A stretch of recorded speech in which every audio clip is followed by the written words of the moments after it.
The psychological thought. How can imagination be developed? It is possible to practice certain scientific exercises. Many times I have spoken about the exercise with the glass filled with water, an easy exercise. We place a glass of water near us. At the bottom, we place a mirror and a few drops of mercury. One must concentrate on the center of the water, that is, on the surface, so that the vision passes through the crystal. Obviously, this is an extraordinary exercise for the development of imagination. It will be necessary to try to see, in that water, the astral light. This requires great effort. In the beginning, it will not be possible to see anything. That is obvious. After some time practicing the exercise, it becomes possible to see colors in the water. It becomes possible to perceive the astral light. In addition, the psychological self-observation sense will also become active. Then, for example, if a car passes on the street, we will see in the water a band of light, and within that band of light, the car in motion. This means that we are beginning to perceive with the transcendental power of imagination. Finally, the day will come when a glass of water is no longer necessary, and then we will be able to see the air filled with different colors. It will be possible to see the aura of people. We know that each person has an aura of light surrounding them, and that aura has different colors. The devotee has a blue aura. Yellow reveals excessive intellect. Dirty green indicates skepticism. Gray indicates sadness. Lead gray, excessive egotism. Black means hatred. Dirty red is lust and fornication. Bright sparkling red is anger. Obviously, in order to perceive the aura of people in this way, it is necessary to work intensely with this exercise. One must practice it for at least 3 years, 10 minutes a day, without missing a single day. If there is firmness in practicing the exercise for 10 minutes daily, the moment will come when the power of imagination, or clairvoyance, must awaken.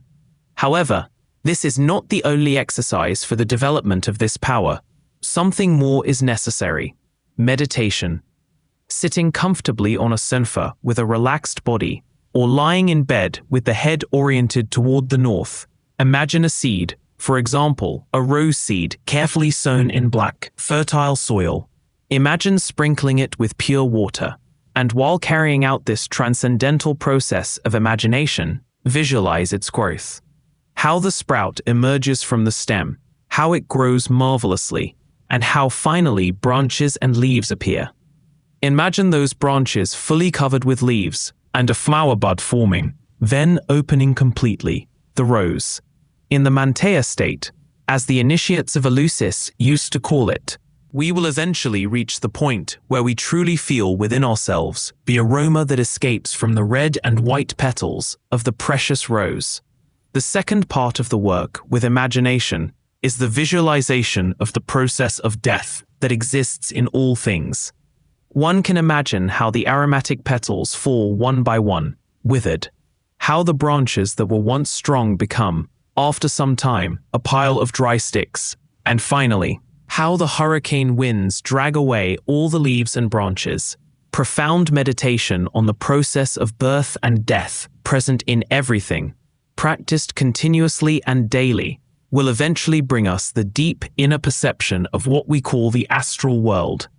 Before anything else, it is good to advise any student that every esoteric exercise, including this one, requires continuity of purpose. If we practice today and not tomorrow, we are making a big mistake. If there is true commitment to the esoteric work, the precious virtue of imagination can indeed be developed. If one day during practice, something new appears, something different from the rose, that is an evident sign that we are progressing. In the beginning, the images will not have color, but with continued work, the images will appear with multiple colors and beauty. In this way, we advance in deep inner work. Practicing the exercise of imagination over time will bring us the memory of our past existences. Obviously, one who develops in himself the power of imagination can attempt to capture, with this translucid mirror, the last moments of his previous existence. His deathbed will be reflected in the translucent mirror of his imagination. Perhaps someone died in battle or in an accident. It would be interesting to see what happened in that final instant. Continuing with this marvelous process related to imagination, it becomes possible to attempt to see not only the last moment of the last existence, but also the moment before that and the moment before that. One can recapitulate the last years, youth, adolescence, and childhood in exact form. In the same way, and going much further, this exercise would allow us to perceive each one of our previous existences and through direct experience, verify the law of eternal return. It is not the intellect that can verify this law. With the intellect we can discuss, affirm, or deny, but that does not mean verification. Therefore, I invite you to reflect on this. Imagination will open the doors of the elemental heavens of nature. For if, with imagination, we try to perceive a tree, if we meditate upon it, we will see that the tree is composed of a multitude of tiny leaves, and so on. But if we go a bit deeper into it, we will see the intimate life of the tree, and there is no doubt that this tree has something we could call essence or soul. When one is in a state of ecstasy, one can perceive the consciousness of the vegetal kingdom. It's obvious that one can then clearly see that it's an elemental creature, that the tree has a life that is not perceptible to the five senses, nor to the intellect, a life totally excluded from ordinary sensorial processes. It's interesting to know that in later stages it becomes possible to speak and converse with the elementals. Obviously, in the fourth dimension there are unusual surprises. The promised land of the Bible is the fourth dimension, the fourth vertical of nature, the terrestrial heaven.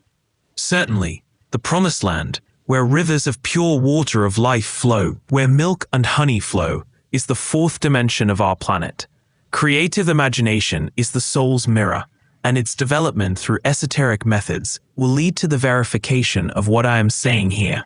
I invite you to perform a psychological analysis. I invite you to develop that cognitive faculty known as imagination. It is an extraordinary faculty.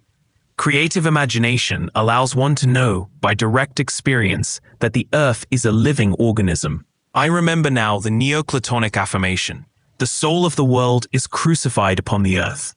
That soul of the world is a collective of souls, a conjunct of lives that palpitate and are real.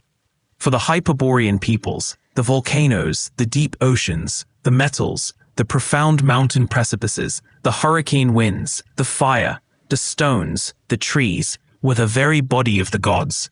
They did not see the earth as something dead. For them, the world was something alive, an organism full of abundant life. In those times, the pure rising of the divine language was spoken, which, like a river, flows beneath the thick jungle of the sun.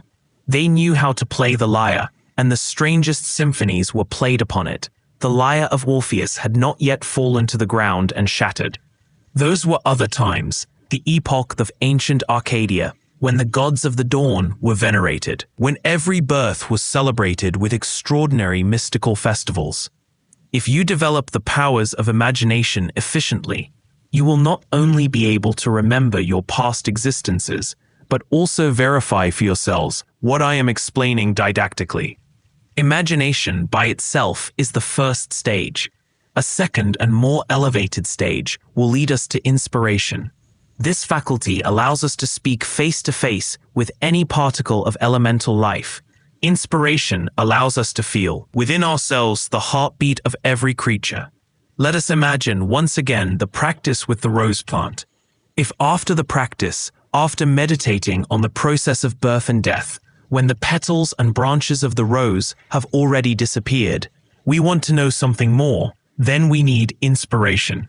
The plant has been born, has borne fruit, has died, and after that, what? Then we need inspiration in order to understand the meaning of the birth and death of all things. The faculty of inspiration is even more transcendental. Its purpose is to unravel the symbolism of what we have meditated upon, to capture its inner meaning. And for this, emotion from the emotional center is necessary. The emotional center gives value to the esoteric work of meditation. It allows us to feel inspired, And once we are inspired, we can know the meaning of the birth and death of everything. With imagination, we can verify the reality of a past existence. With inspiration, we can capture the meaning of that past existence, its purpose, its cause, etc. Inspiration is one step beyond the creative power of imagination. With imagination, we can verify the reality of the fourth vertical, but inspiration allows us to grasp its profound significance. Finally, far beyond imagination and inspiration is intuition, a level we must eventually reach. Thus, imagination, inspiration, and intuition are the three stages of initiation. Intuition is something different. Let us return to our example. Through imagination, during the transcendental esoteric exercise, we saw the rose grow, bear fruit, and finally die, becoming a pile of dry stems. Inspiration allowed us to understand the meaning of this process, but intuition will bring us the spiritual reality behind it. With this precious superlative faculty, we will enter an exquisite spiritual world. We will stand face to face, not only with the elemental of the rose, seen through imagination, but beyond that, we will approach its virginal spark, its divine monad, the igneous supreme spark of the rose. We will penetrate a world where we find the creative Elohim spoken of by the Hebrews and in the Bible of Moses. We will see the creative host of the army of the Word, that is, the creator demiurge of the universe. Intuition is the faculty that allows us to speak face to face with Elohim, with the thrones. Then Elohim will no longer be a belief or speculation, but a tangible reality, because intuition grants access to the superior regions of the universe and the cosmos. Through intuition, we can study cosmogony, anthropogenesis, etc. Intuition allows us to enter the temples of the universal brotherhood, the temples of the Elohim, the Kamaras, or the thrones. Intuition allows us to know the genesis of our world. With intuition, we can investigate the dawn of creation, to know, not because someone said so, but through direct experience, how the world in which we live was born and how it emerged among the constellation of worlds. Intuition allows us to know, in specific and direct form, what the brilliant intellects of the age do not know. There exist many theories about the world, the universe, and the cosmos that quickly fall out of fashion, just like health trends or the fashions of ladies and gentlemen. One theory follows another, and another, and another, until finally the intellect knows nothing except fantasies and speculations. It is never able to experience the real. Intuition, however, allows us to know the real, for it is a transcendental cognitive faculty. It is a grand thing to witness the spectacle of the universe, to feel oneself for a moment as part of creation, to see the world as if it were a theater and oneself the spectator, to observe how a planet arises from chaos, how the real being creates any cosmic unit. It is intuition that allows us to know that the planet Earth exists because of the karma of the gods. Certainly, those Elohim, who together constitute divinity, were actors in a previous cycle of manifestation, in an age far more ancient than the epoch in which planet Earth and the solar system were born. Let us consider a case. Many debates exist about the moon. Many people believe that it is a fragment of Earth flung into space by centrifugal forces, as when an atomically propelled spacecraft is launched into space. Intuition allows us to verify that what happened was completely different. Intuition allows us to know that the moon is much older than the Earth. For this reason, our ancestors of Anahuac used to call her Grandmother Moon. Obviously, the moon is our grandmother. If she is the mother of the Earth, and the Earth is our mother, then she is our grandmother, just as the wise men of Anahuac said. The Earth truly appeared much later. In the past, the moon was a rich world that had mineral, plant, animal, and human life, deep oceans, erupting volcanoes, and so on. Even modern scientists have been forced to accept the objective evidence that the moon is older than the Earth. Those initiates who mistakenly affirmed that the moon was a fragment detached from Earth were left embarrassed when studies of the metals brought back from the moon verified that it is in fact older. And it is true, it once had plant life and was a healthy world. Why did it become a moon? Intuition lets us know that everything which is born must die, and that every world in the starry heavens eventually becomes a new moon. The planet Earth we inhabit will one day grow old, die, and become a new moon. Some moons, like the one orbiting the star Sirius, are extremely dense, in that case 5,000 times denser than lead. Returning to our point, the ancient moon, our grandmother, its anima mundi, crucified within that satellite, immersed itself in the depths of the eternal cosmic common father, the Absolute. When a new epoch of manifestation arrived, after a long interval, when a new day of activity began, that mother moon, that anima mundi, crystallized again. It created a new body. It reincarnated as this planet Earth. All the creatures that once existed on the moon died, but the seeds of life, the seeds of animal, plant, and human life, did not die. These seeds, projected by cosmic rays, were deposited here on this new planet, even the seeds of our physical bodies. For this reason, we are children of the moon. She is the mother of everything. She is the mother of the earth. When one makes such statements before a group of educated people, before those accustomed to intellectual games, before fanatics of syllogisms and subjective reasoning, one is exposed to mockery, sarcasm, irony, humiliation, and ridicule. For such things cannot be accepted by the subjective rationalism of the intellect. What I am saying is accessible only to intuition. If you truly want to attain illumination one day, the perception of the real, the complete knowledge of the mysteries of life and death, you must ascend through the marvelous stages of imagination, inspiration, and intuition.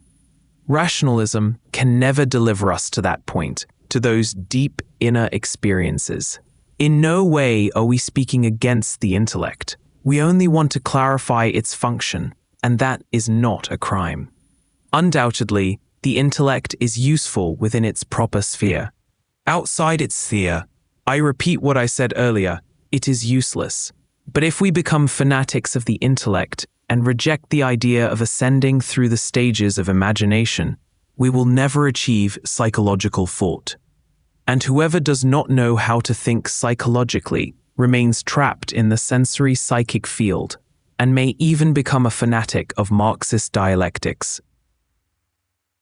Only psychological thought will open the inner mind. This is obvious, and this will allow us to ascend through the stages of inspiration and intuition. Undoubtedly, with the marvelous doors of the inner mind open, we will receive intuitions from our inner world, and they will express themselves through the inner mind. That is to say, the inner mind is useful as the vehicle for intuitions. This inner mind is the objective reason, clearly described by Gurdjieff, Uspensky, and Nicol. To possess objective reason is to have the inner mind opened. The inner mind works exclusively with intuitions, with the information that comes from the being, from consciousness, from the superlative, transcendental, and transcendent mind within us, and not otherwise. Here ends this lecture. The discussion is open. Those who wish to ask a question may do so freely. Master, I would like to know if there is some difference between mind and intellect. Well, intellect and mind are the same thing. But the mind without education is not intellect. The educated mind is the intellect. Someone may be very intelligent, yet not have intellect. So there is no fundamental difference between intellect and mind, only an accidental one. Let us distinguish between potency and accident, in accordance with formal logic. Inferential peace. Samael Aun Weor.